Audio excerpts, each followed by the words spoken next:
Doctor Who fans were left delighted after the latest episode unveiled Jodie Whittaker's new TARDIS and also revealed that it makes a VWORP sound. The first look at the brand new TARDIS on Sunday night's episode also showed that it now dispenses custard cream biscuits on request. The episode was the second under the tenure of Jodie Whittaker, the first woman to play the Doctor. Fans took to social media to share their delight at discovering the sound of the TARDIS through the show's subtitles.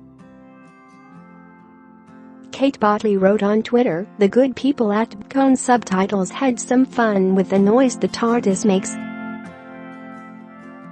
Dave Briggs added, "Distant VWORP is my new techno-metal band name.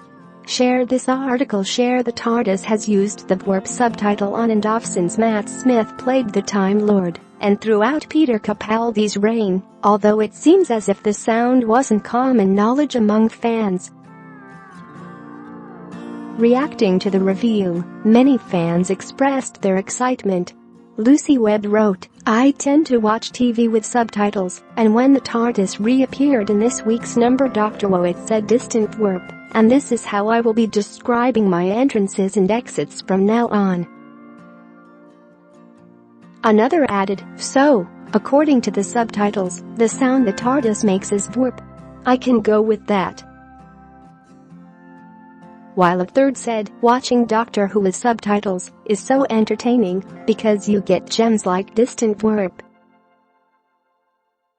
This isn't the first time that subtitles have made the headlines when it comes to Jodie Whittaker's role as the Doctor.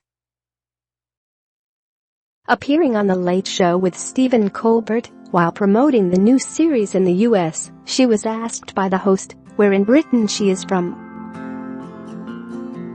As she announced she was from Huddersfield in West Yorkshire, the subtitles popped up as Huddersfield, a gaffe that was quickly picked up by eagle-eyed viewers. The latest episode, which aired on October 14th, also drew complaints from some British viewers that they couldn't understand a new Doctor's accent. One fan wrote on Twitter, "Just finished watching Doctor Who, and I'm going to watch it again, mainly because I couldn't understand a sodding word they were saying, and I'm British, so I really feel for people in other countries giving this show a go." Another commented, "Jodie Whittaker is the first Doctor Who whose dialect I can't decipher." Relying on subtitles